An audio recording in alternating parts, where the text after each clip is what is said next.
The Bamboo Project podcast starts in 3, 2. Welcome to the Bamboo Project podcast. My name is DonivanGray, the future $10 billion man. On the way to 10 billion, I decided I'm going to help create 1,000 millionaires, including myself. And not by being a guru or selling a course, but by doing the things I already love to do every day and documenting my journey to get there. I figure I'll make all the mistakes so you don't have to. My name is DonivanGray, and this is how I will turn my life into a living. I'd like to start off by giving a shout out to all the people rocking with us and supporting the channel. We really appreciate you. We are currently streaming on all major streaming platforms such as Apple Podcasts, Spotify, Google Podcasts, Anchor. You name it, we on it. And if we not on it, we about to be on it. For everyone listening to this podcast and not watching it, you can find us on YouTube at The Bamboo Project. We have over 500 videos on our channel. Do you want to see our real estate journey? We got that. Do you want to see cooking tutorials inspired by Dr.Sebi?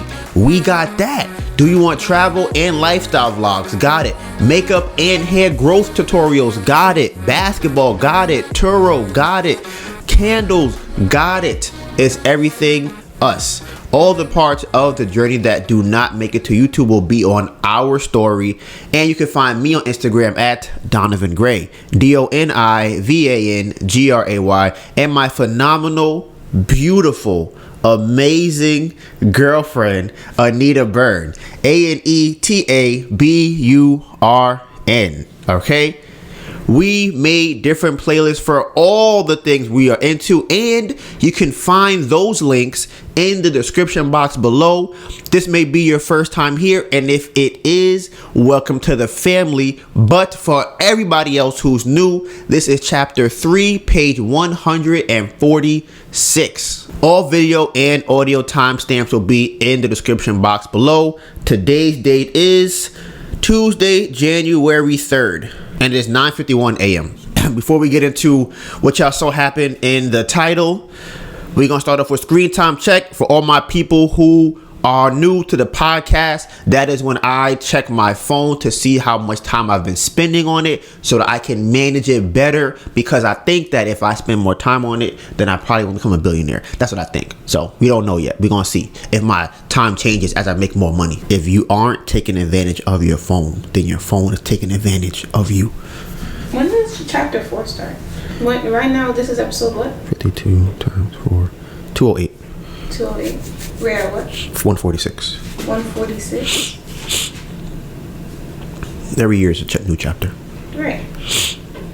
52 times 3 would be 156, excuse me. Right. Mm-hmm. And we at 140 something? 146, so 2 more months. Okay. Yeah, like we should be getting around. Yeah, and candles, chapter 4. Right. Listen, the book gonna be fire. The book is fire. Chapter 4. Candles.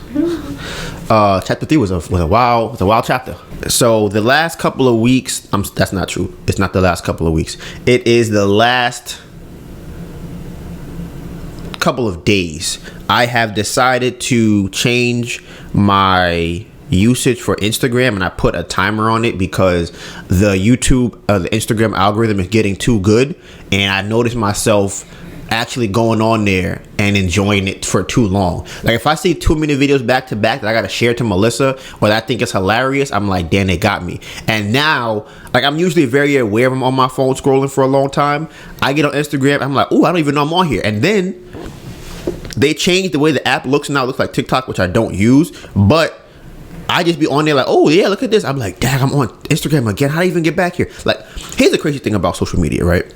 You ever be doing something, like let's say that you got homework, or you about to cook, or you have a goal for the day, and you're like, all right, I'm gonna get up and go get my keys, and then somehow you're like, I'm on Instagram again.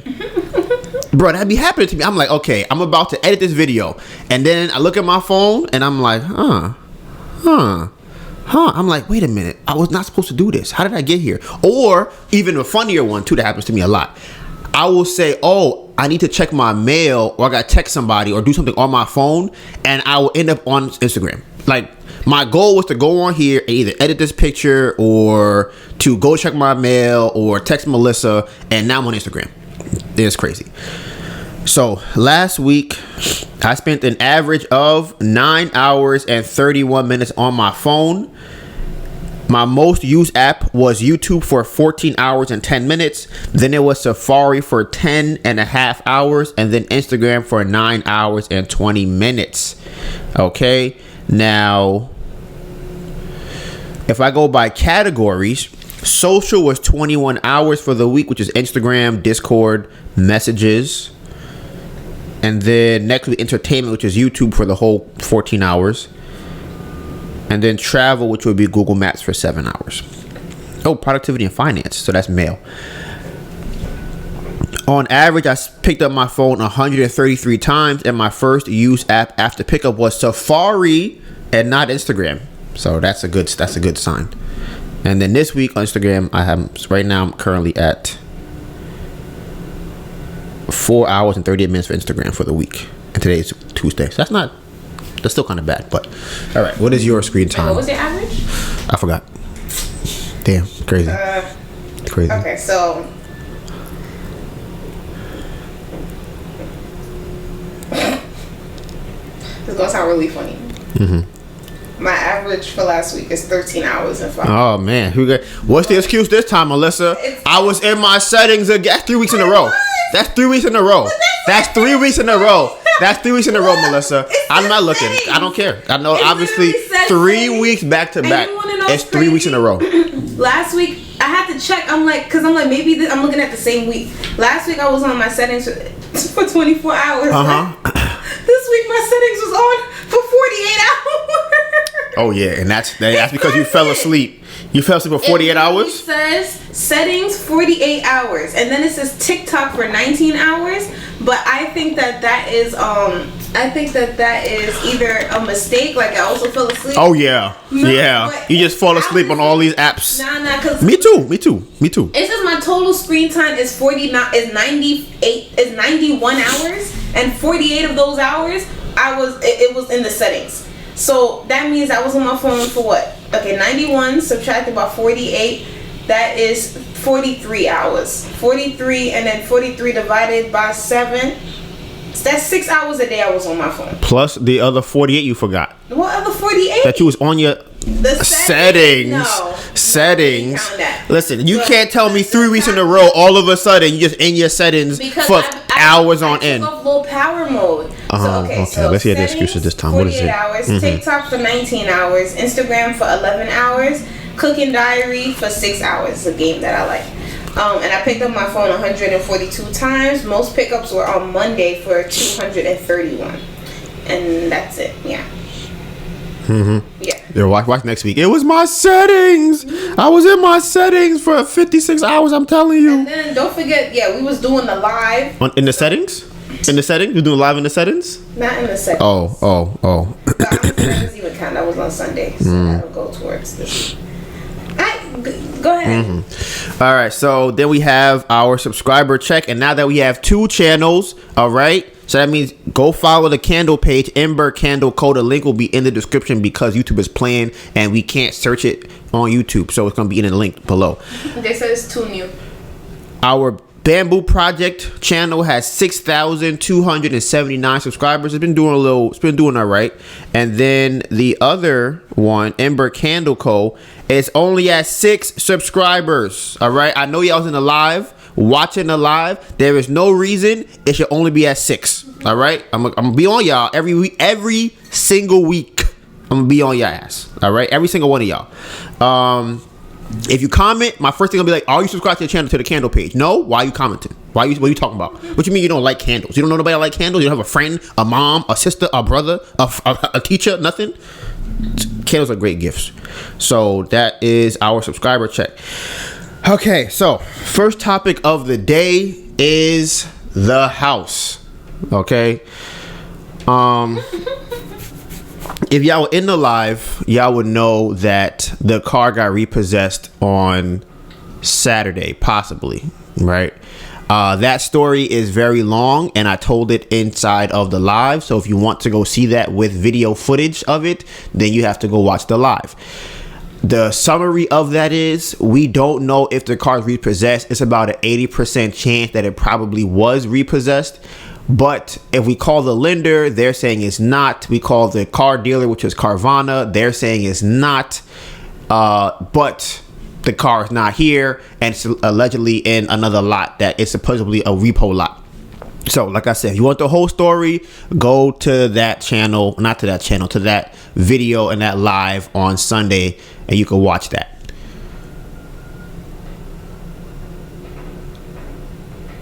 That was how we started off the new year, was with that, right? So we kind of, obviously it was a gut punch. We were like, okay, we're going to take that one on the chin, roll with the punches and just keep it pushing. We got other things to focus on. The car is not one of them. We've already made adjustments and pivoted to pretty much navigate our life now without the car. It is a huge expense that we no longer will have to pay for, and that's the car note. We weren't paying insurance, but that would have been that. Also, it would have been gas and maintenance or whatever. So we're thinking, okay, that's we're leaving the car in 2022. We done with it. It is what it is. Let's keep moving forward, and we'll have to have a great year, because we already know if things go bad for us, it usually means it's about to go really well. That's usually what we've noticed, right? So I'm gonna phone my friend yesterday, and as some of y'all may or may not know, we have a house in Philadelphia that we renovated and are trying to sell currently. And because it's taking so long, it might get foreclosed on because we don't have the money to pay for the loan payments. So we're trying to get it off our books as quickly as possible, right? We're trying to find investors now at this point, because the agent seller retail process is taking too long and it's not getting no offers. So I'm calling investors. I'm getting some offers and bids. I'm like, oh, this is good. Like, I can take this. We can sell the house for whatever the loan is, get a couple dollars on top, and just go about our business, right? Just keep it pushing. So I have 3 offers. I got one for 187. I got one for 180, and got one for 167 with an extra $5K. Let's call it a finder's fee. So the one that said 187, right? They said they were going to go and look at the property. I said, okay, cool. Someone on the phone, my guy last night, we're talking about, he owns a business. He owns a store. I think he might have 2. I don't know if he closed the other one. No, he had at least 1. And he also flips houses. So we're talking, and he has a YouTube channel. Shout out to Namaya Jeffrey on the YouTube channel. So we're talking about YouTube. We're talking about the house. We're talking about the candles. We're talking about his clothing business and paying down debt. And I get a text from one of the buyers, and the buyer says to me in the text, okay, in the text, the buyer goes, just left the property, headed back to my computer to rerun the numbers. I didn't know the property didn't come with appliances. I'm like, did it come with appliances? I'm like, what does that mean? I'm like, why would it not come with appliances? I'm like, it has a fridge, a stove, it has a microwave, a dishwasher. We have all the finer things in life. We have a nice set, a very, very high level. That set probably got to be close to retail, like $4,000 or $5,000. Honestly, it's probably more. I think the fridge by itself was like $3,000, right? So I'm like, no appliances, what the hell? So I'm like, you got pictures? He sent me pictures of the kitchen. Right? I'm gonna put that on the screen. I'm looking at the picture in disbelief.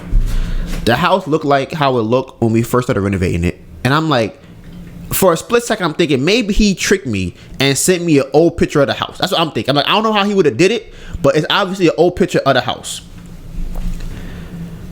There is no dishwasher. There is no stove. There is no fridge in here, and there is no microwave. Okay? I am in utter shock looking at this picture. Like, my heart dropped. I'm like, bro, I gotta call you back. I didn't even tell him what happened. I'm like, bro, I can't talk to you right now, because I can't. The fact that the car just got taken and now the house got broken into and robbed, I'm just like, yo, this is crazy. So I'm gonna rewind a little bit, right? Because here's why this is even more frustrating to me.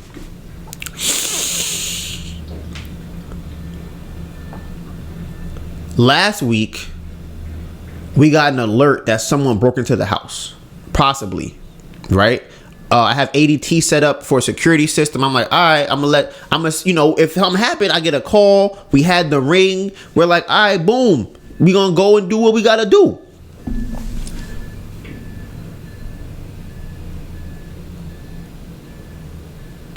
When I get the alert from somebody going in through the window, I get a call from ADT. I'm like, listen, that's not me. No one is scheduled to be there right now. Send whoever you got to send over there. They're like, okay, copy that. We'll send it to somebody right now. This is the problem I have with security systems. They don't do anything. I think that security systems are one of the most useless forms of security, because I need y'all to send the SWAT to my house. If I tell somebody breaking into my house, send somebody. I need everything, right? So what their protocol goes like this. We call the cops. They go to your house, allegedly. If they see somebody, then they call you or they call us. If they don't see anybody, they don't call anybody. I'm like, well, that's kind of crazy. I'm like, so what happens then? How do I know nothing? Like, if they go to the house and the criminals are inside in the bathroom, the cop don't have a key to my house. How he gonna get in to see if somebody's in the house or not? So they probably walk up to the window and go, and they look in and go, okay, I don't see no criminals in there. I guess I'm leaving. And they go home. The criminal go, okay, the cops left. Get the fridge, get the stove, get the range, get everything else, and let's leave. So I'm like, this is a useless expense for the house in terms of what it's supposed to do and what we actually get for it. I always advocate for a tracking device on cars. That one, to me, top level, cheap. You know where your car is, and the shut off switch is even better. 100%. I feel like that is way better than what we have for the house. So that happened like Thursday, Friday. So we had a showing that weekend. Oh, you know what? Next time, gotta put air tags on the appliances. Yeah, right. Air tags. That might be a good idea. She's not lying. Like, put an air tag on the appliance and put it in the bottom, right. Put it on the top, and just hide it. And then listen. If y'all flipping houses, air tag all your appliances. Just tape it to the bottom. No, because no criminal is really thinking like that. Like, oh man, where is inside? Huh? Put it inside the microwave. Right, you can put it right. Because they're not looking for. They're not checking for that. They're not checking for that. Like, they're not. They're really not. And honestly, if you really want to be saucy, you could like unscrew a cap or something and put it in there and just have it there until you sell the house and say, hey, I got to remove this because you're buying a house with a tracking device in it. And honestly, the tracking device can stay in it, because why are you moving your microwave? It shouldn't be moving. It should be here the whole time. So that's a good idea. Have a tracking device on your appliances. In a flip.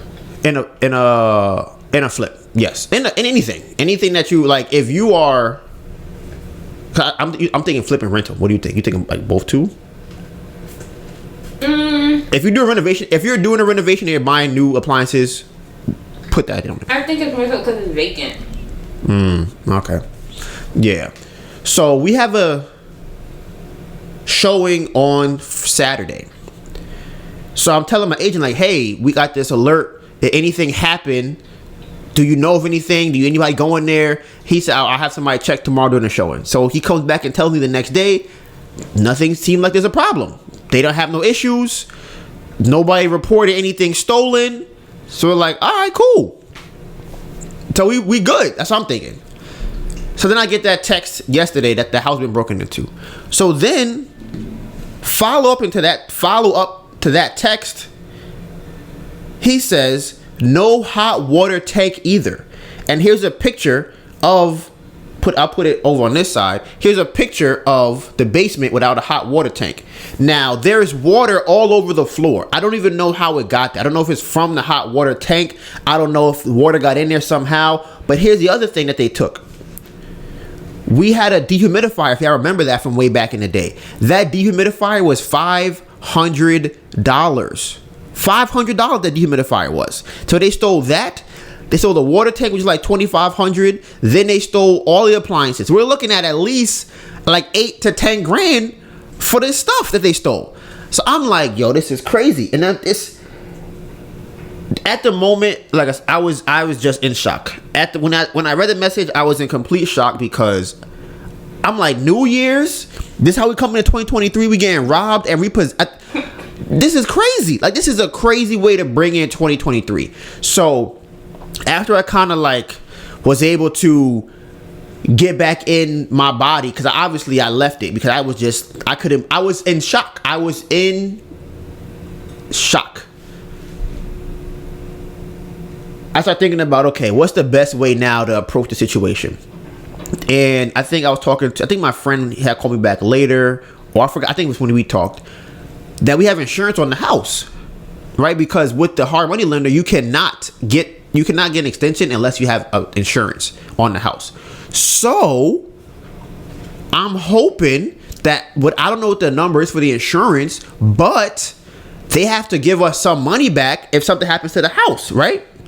So wouldn't it be crazy if they gave us a check for the house for the thing that got stolen, and then we just sell the house, keep the extra money, put it to the candles or put it to a reserve fund that we have, and just have some extra money on the side and just let go of the house and go, hey, y'all take the house and do what you do? Because here's the thing, that guy might still give me an offer on the house. I don't know what the number might be, but he might still give me an offer. I still have 2 other offers on the house, right? So worst case scenario, insurance says no, I guess. I have to look more into it, but I'm hoping that we get some money from the insurance. I'm hoping we get a couple thousand from the sale, and we can walk away with a little cushion for the pushing for the candles. Because if the candles have a little money, because here's the thing about the candles. The candles don't need a lot of money to make a lot of money. Like relative to, especially like a house. If you want to flip a house and make 60,000, like this is how crazy it is. If you want to flip a house and make 60 or 80,000, you're probably gonna need like 30, 40,000 in cash just to do that. Like just to even get to that point, like the barrier to entry is so much higher. With candles, if we have $5,000, that goes way further in terms of buying inventory, booking craft fairs, building, subscriptions for different websites and things like that, and software. It goes way further. So if they give us a couple thousand, that would be great.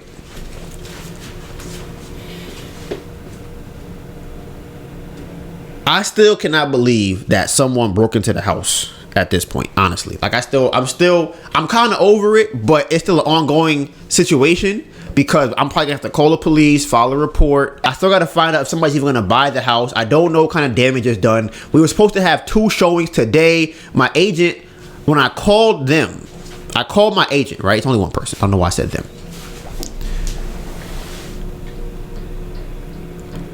On Saturday, I had texted him and said, listen, cancel the contract, cancel the listing. I'm done with the house. Like, I'm gonna sell to an investor. I'm done. I don't care. So he's like, hey, can we talk about this after the new year? Let's see what's going on or whatever. I have a showing on Tuesday. Maybe they'll buy it or whatever. So we talked yesterday on Monday, and he was telling me that there's a person submitting a rental application on Sunday. And now that I think about it, I'm kind of annoyed about the fact that I'm just now getting this info after I said I want to cancel the contract, as opposed to last week when it happened. Like, I don't really like that. But other than that, I do like him as an agent, as a person, but I didn't like that. So he was saying, listen, why take it off the market? You can leave it on the market and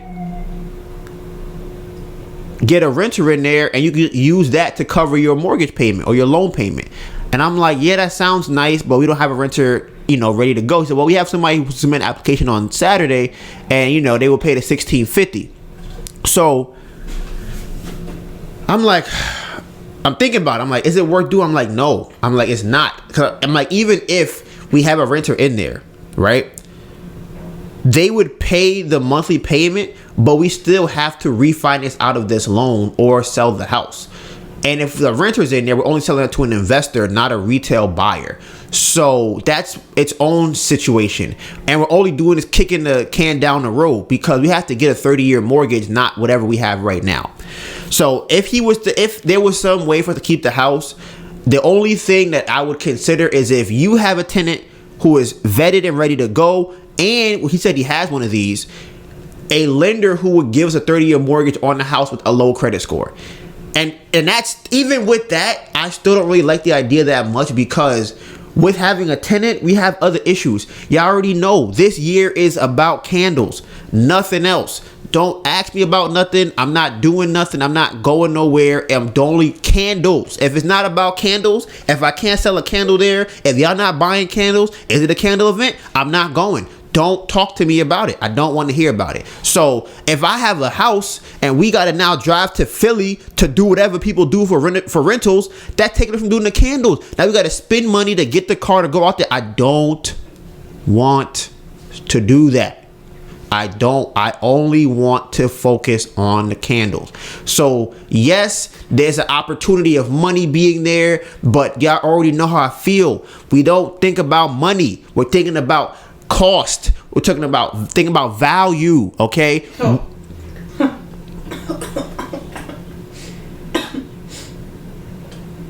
Can I help you?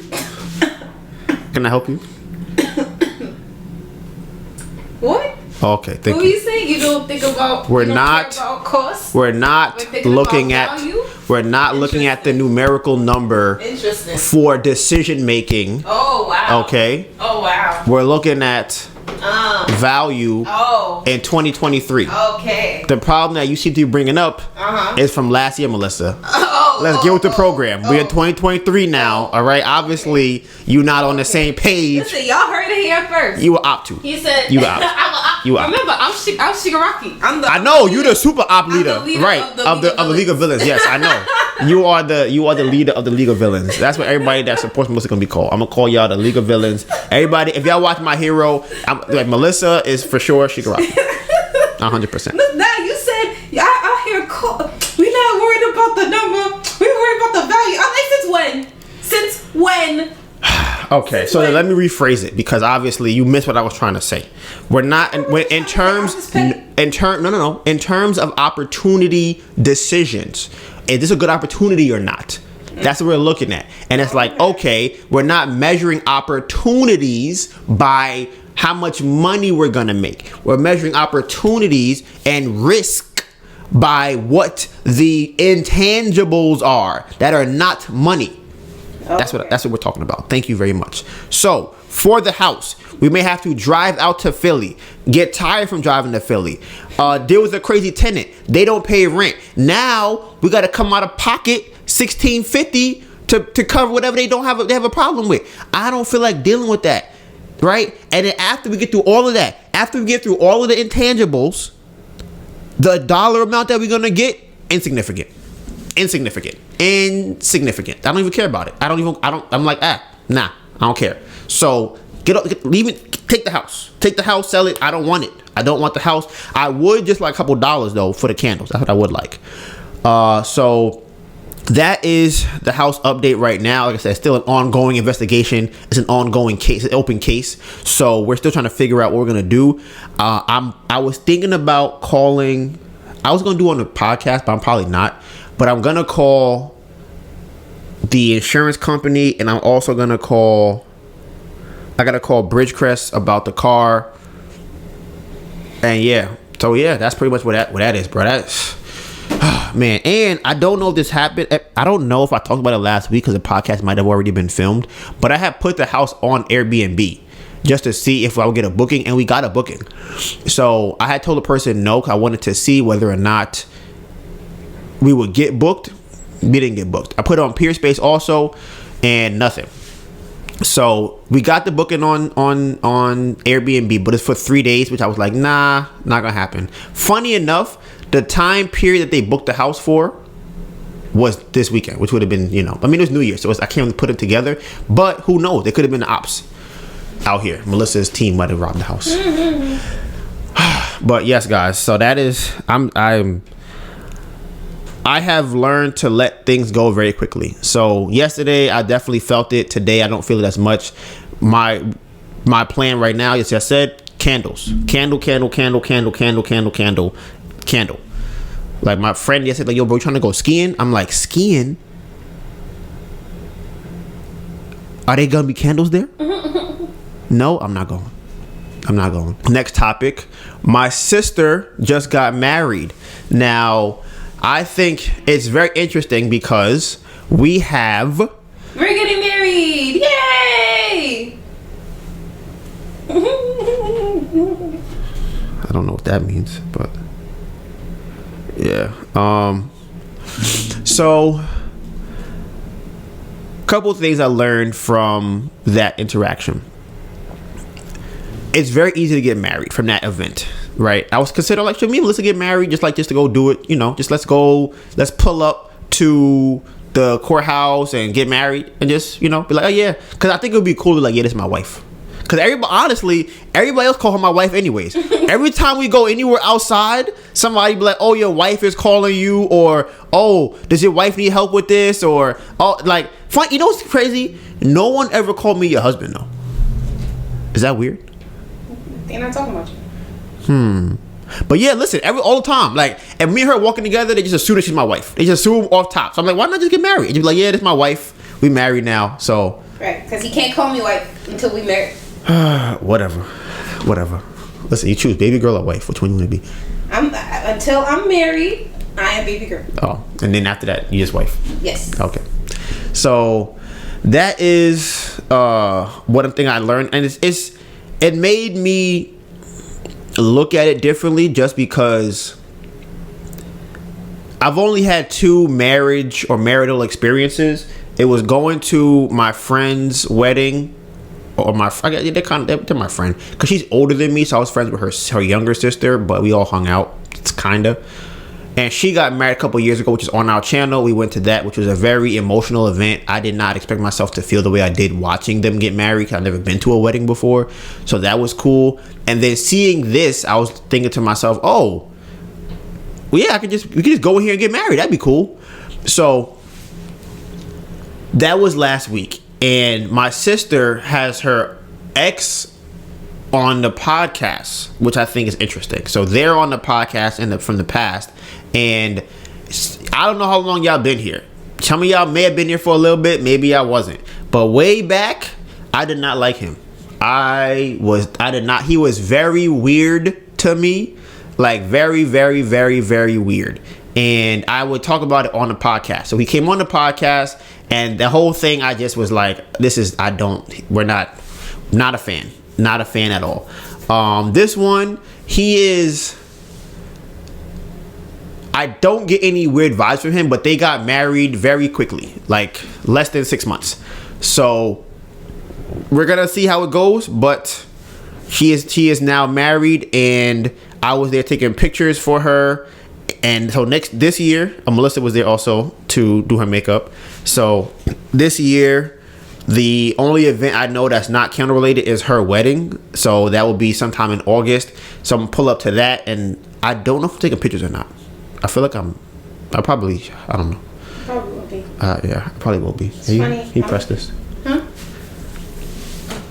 And I think that I might be on the decor team. Oh, bruh. That's not what I thought you was going to say. That's not what I heard. And what else happened that day? So we went to 3 different spots for the wedding. For a picture, we went to Chelsea Pier, which is by the water. Then we went to the Bronx Zoo, because they had some nice, like a nice backdrop before you walk into the actual zoo. So we got some pictures there. And overall, like I said, it definitely demystified the idea of marriage to me, where now when I look at it, I can think, oh, I've seen that before, and I've experienced part of it, so it makes it easier for me. And it only costs like $60, so why not? I was like, Melissa, you want to get married right now? Let's go and get married. You just say it. Just do it. The next topic is the YouTube live. That has been our best live that we've ever done, and I had a lot of fun. Melissa had a lot of fun. I know a lot of y'all loved the repossession story, which was crazy.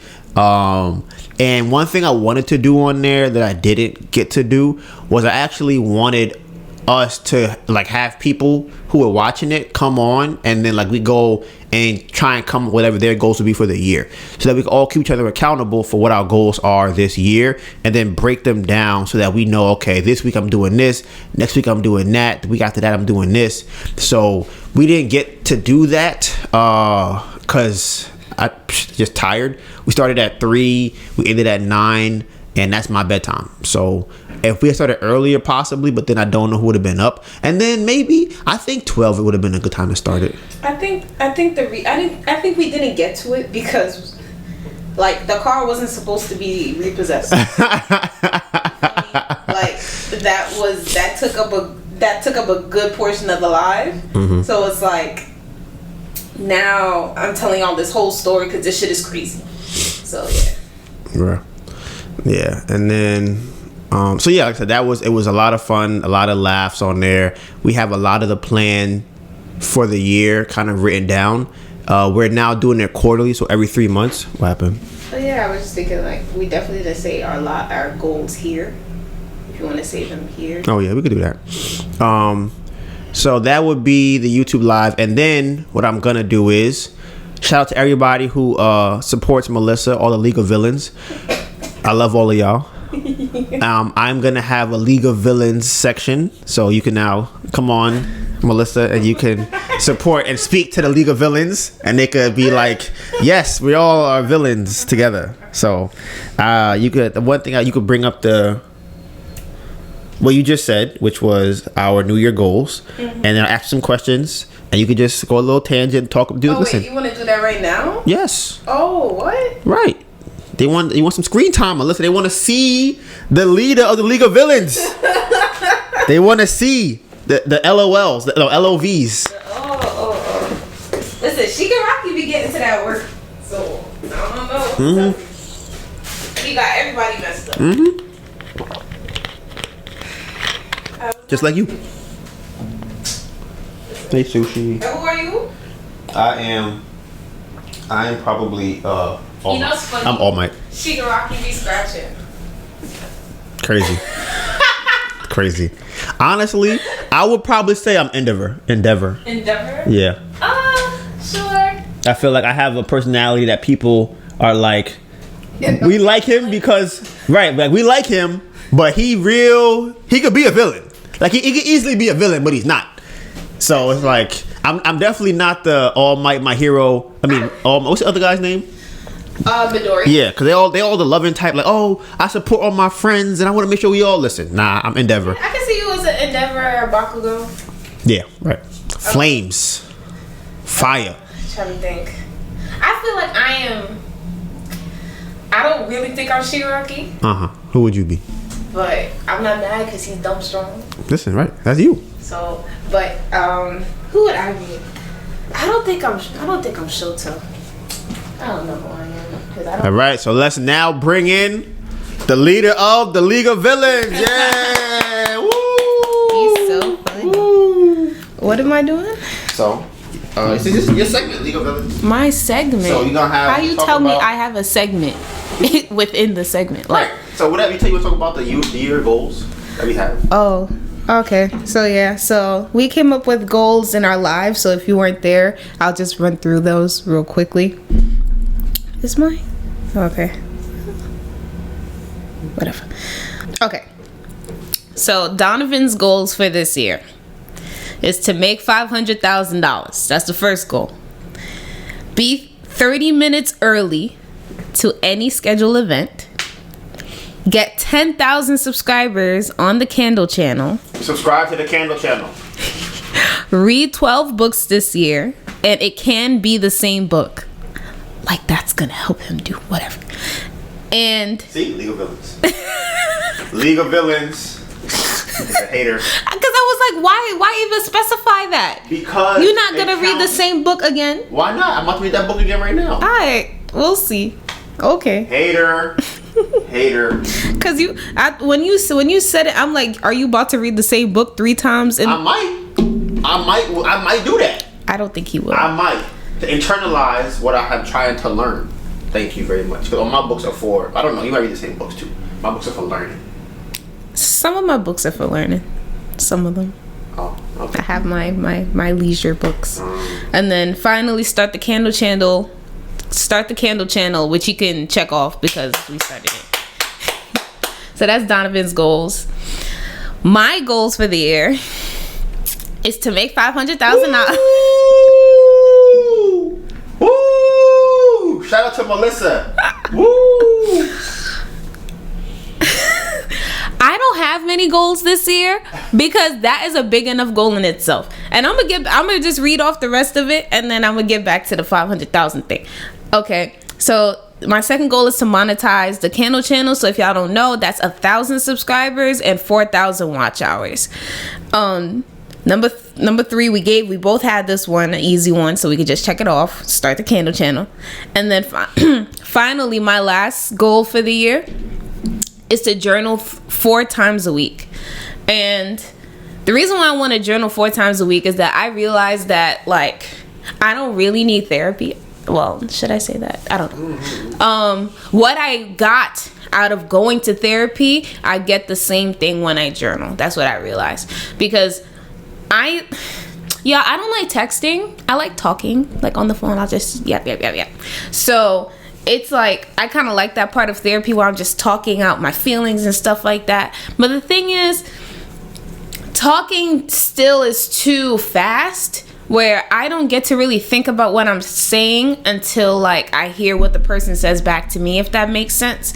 I think when I write, I'm able to catch my thoughts faster, or to question them, or to, kind of get to the other side of it faster, because I don't write as fast as I think, if that makes sense. So if I'm writing, Donovan is annoying, and then... Which would never be true, but... If I'm writing Donovan's annoying, and then by the time I get to the A and the N and the N and the O, I'm thinking like, but he's actually, he really nice too. He be doing this and he be doing that. So it kind of, because of that whole writing process, it helps me to kind of be in the middle versus just like in the feeling and in the space of whatever it is I'm upset about. And I also think that I should journal when I'm happy too. So I have 2 different journals. So yeah, that's my goal for the year. And I made a cute little spreadsheet so that I can keep track of my goals. So I guess Donovan can like screen grab this later, but like it's like a little checklist sheet. Let me put it this one. And I could check off every time that I do a journal entry and all that. So getting back to the $5,000 goal thing, right? $500,000. Oh my god. $500,000 goal. So if you watched the live, you already know that there was a back and forth between Donovan and I, because my goal originally was not that. My goal originally was $250,000. And Donovan, being the endeavor Bakugo person that he is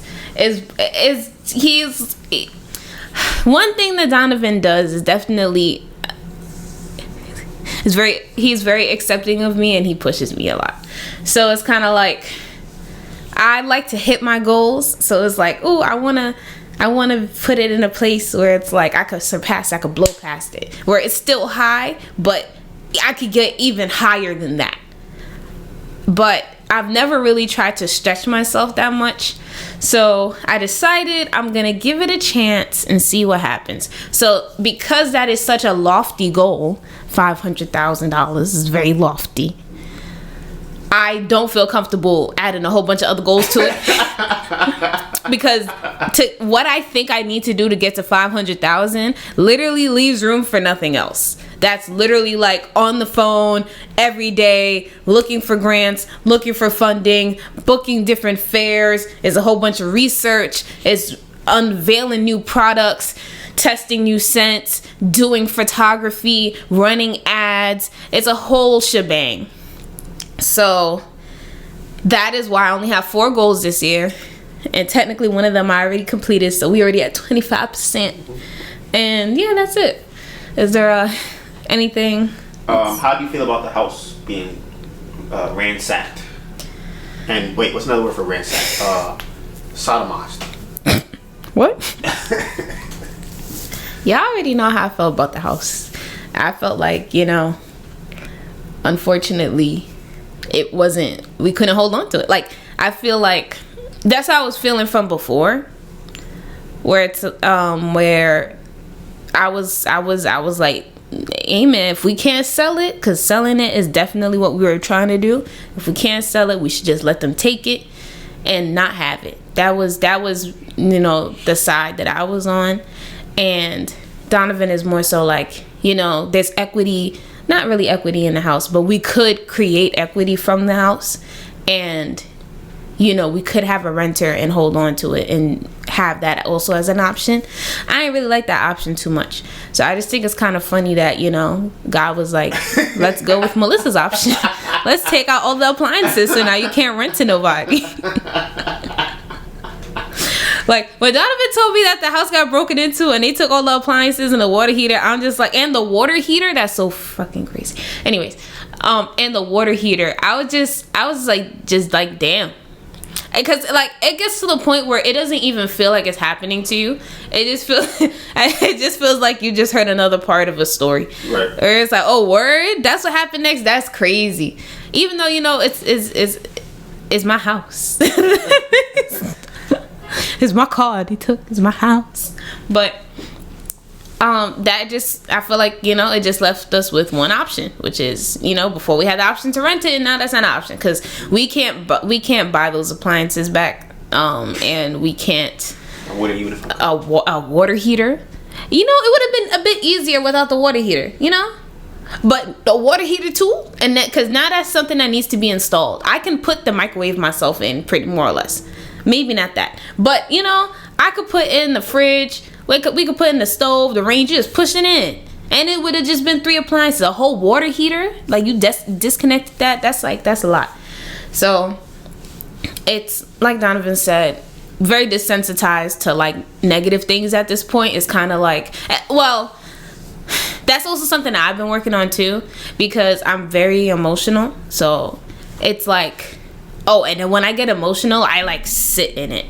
Like the whole room has to be dark and blue, and just, you ever see, like, Donovan will put in a picture here of like anime characters with the squiggles coming out of them when they're depressed. That's like me. So I don't really want to get to that point. So I've been trying to manage my emotions better, where it's like, what can I now, like, it happened already, so I can't really be too upset or beat myself up about what has already happened, or be like, this wouldn't have happened if we did this or if we did that, because now it happened and now we're here. We can look at that the next time we're going to buy a house, or next time I'm about to do this, or next time that's when the more so, okay, what happened last time comes into play. Now we're in like, okay, what can we do from what has happened now? So yeah, the only option now would be like, hey guys, you were planning on buying a house anyways. You want to get a little discount, little credit, right. Take the house, and, we can get the insurance money or whatever. Either put that, could give them that, or, put it towards the candle, whatever. But I don't really care that, like, much about the house in the first place. So it's more so, like, yeah. I'm happy to not have to care about that, not have to worry about that. Do y'all know how crazy it is to have to drive to... Y'all don't know. You want to know why you don't know? Because we never put the videos up. I never finished editing those videos. Like, you guys, I wish you I wish we could edit those videos, like, expeditiously, so you have a full breadth of, like, depth of what has happened and how much work we put into that house. We was up at 3:00 in the morning trying to get home from Philadelphia, driving home. Like, we got the tiles and the flooring. We bought all of that, carried it. Listen, Melissa's segment is over. Thank you. Yay! Y'all had the Melissa segment. All right, so I don't even think I should have a segment. I talk too much. Of course you should. So thank you for coming to Melissa's TED Talk. The next topic for the podcast is our quarterly goals, like our quarterly breakdown. All right, so here is what we got for quarterly. So we're breaking it up: January, February, March, April, May, June, July, August, September, October, November, December. And we're going to do check-ins every 3 months to see how we're hitting our goals. If we're not hitting it, what's going on? What can we change? Because I feel like from last year, one thing that I kind of realized I feel like it doesn't sound. One thing that I kind of realized from last year is, bro, and honestly the last 3 years, I would say pretty much, there needs to be some type of reminder for the goals. I think having the list is good, because we started off with no list at all, and we just completely forgot we even had goals for the year. So now at least we know what goals we had, and Melissa was able to complete more than I did, for sure. She did complete, I don't know if that's a good amount of goals, but you did more than me, because you knew what your goals were, and you can look at them and go, okay, I can do that one right now. I can do that one. I'm going to get these done. I think I didn't complete a lot, but I definitely put way more effort into all my goals than I did the year prior. Where it's like, no, I read some book. Like before, it was like we set goals and nothing happened.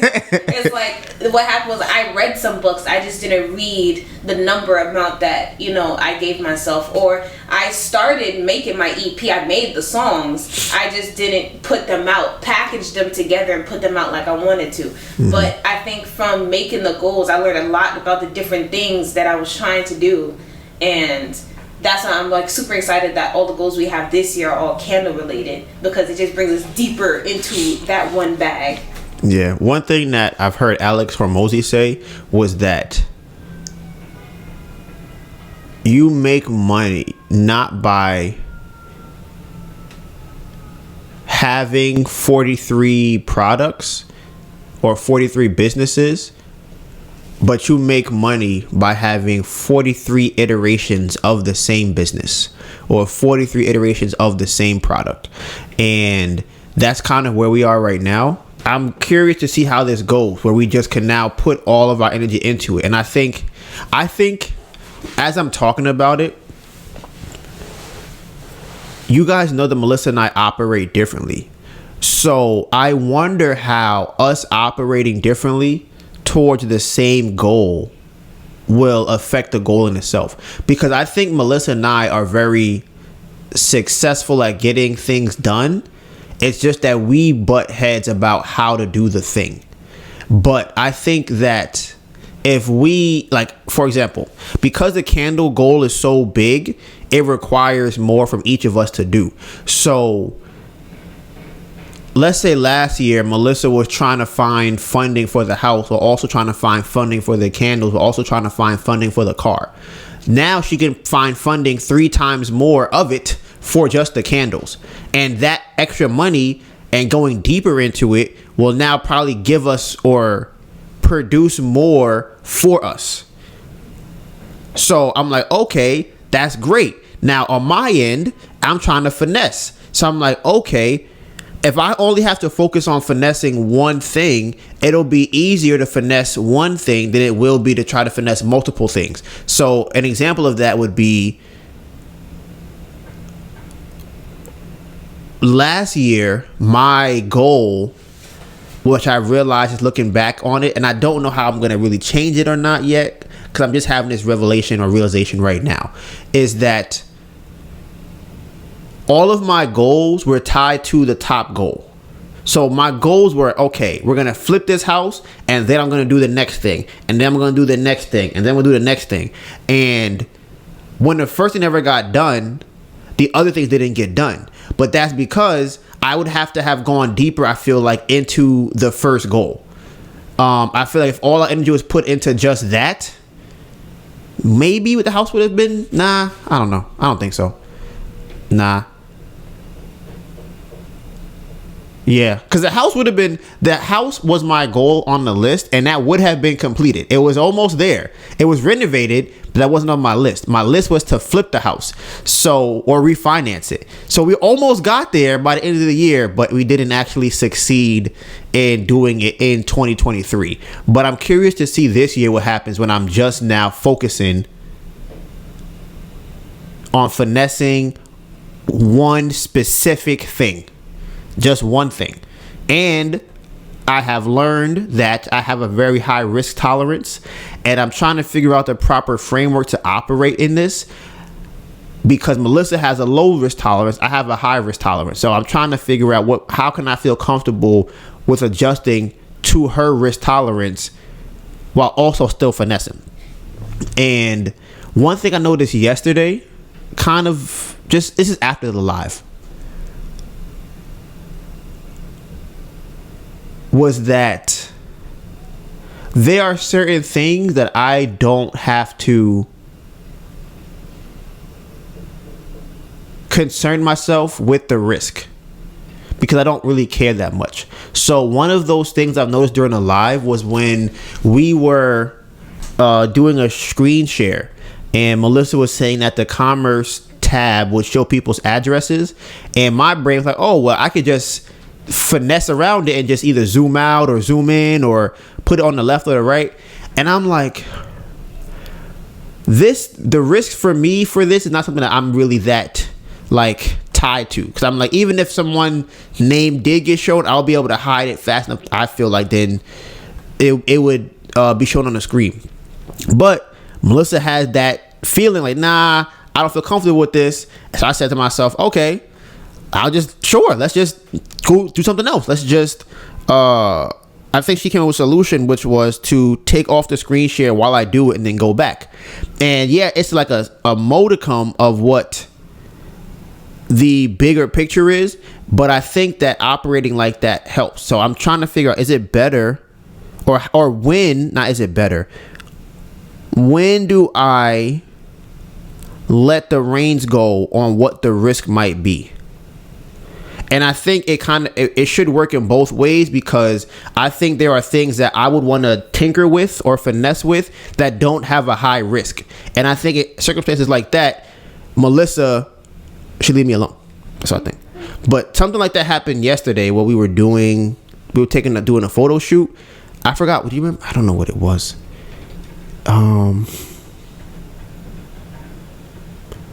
I don't know. It was something the photo shoot I was tinkering with, and she ended up just like saying, "Okay, you know what? I'm not even gonna get involved with it," because she had made a comment about doing something. She said, "You know what? I'm just not gonna do it." But I feel like that is the better. That's how we should operate. But I don't know how to deal with the larger risk things. What do you mean? Like, should we buy a house?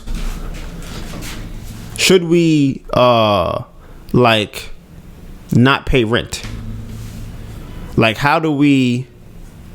Those are the things.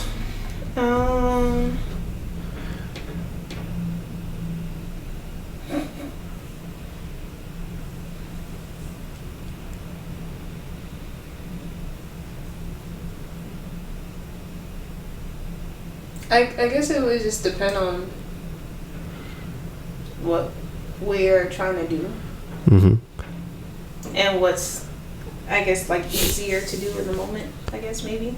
Because would you, and the screen share thing as an example, if you like, because now that you would, I feel like in my head it kind of looks like you're putting your energy to finesse something that doesn't necessarily need to be finessed. Mm-hmm.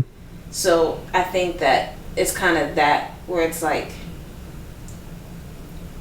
I think you using your finessing in an already positive situation is the best outcome. So what's an example of that? So an example of that is Artisan Fleas, where it's like, okay, because we could have, it's like Artisan Fleas versus Columbus Circle. Both places I found, mm-hmm. right? So I feel like you finessing like in a riskier setting is Columbus Circle, where because the setting is not ideal, you finessing, it still works, but the results that come from it isn't the highest level of results because the environment isn't the best. Versus Artisan Fleas, where, like I said, I found both places, but one place ended up being not too good. Artisan Fleas is a better environment. It's like people, the people that are here want to buy something. You putting your finessing on that is why we have gotten the results we've gotten, making over 1,000 in a day, where you're finessing like the selling tactics. and working on a display. When you talk to people, choosing different words. That's how you go about finessing it. So because you're finessing in a positive environment, it propels us way higher. So, all right, the next thing would be trying to figure out how to know what that environment was. So what would be that framework? Would it be... Yeah, because now I think about it. Do you know, did I want to do turnstile? I don't think I did. No, you didn't, but not because it was a bad place. It was because we were doing other things. Right. And that was in October. So Woodward is just kind of like...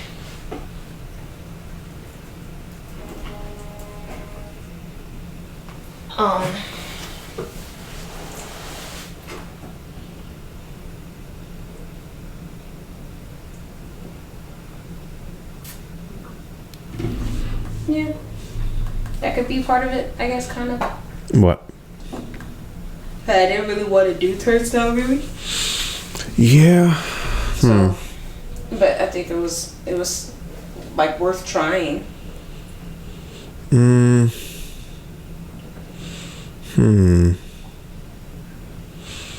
Yeah, so turnstile for me is we didn't really do it like that. It wasn't. I don't think the environment was good. Even for us to do. I'm a finesser, so I was like. That's what I'm saying. Where it's like your finessing skills will go way further in an environment. If we had that same setup at a different place, we would have done amazing. And you know it's true.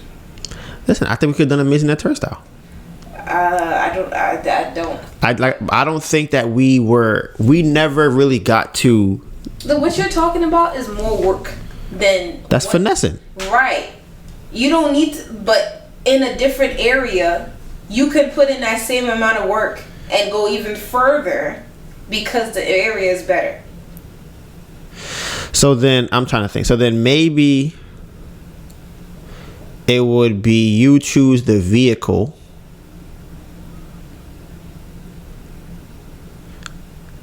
And then you drive it?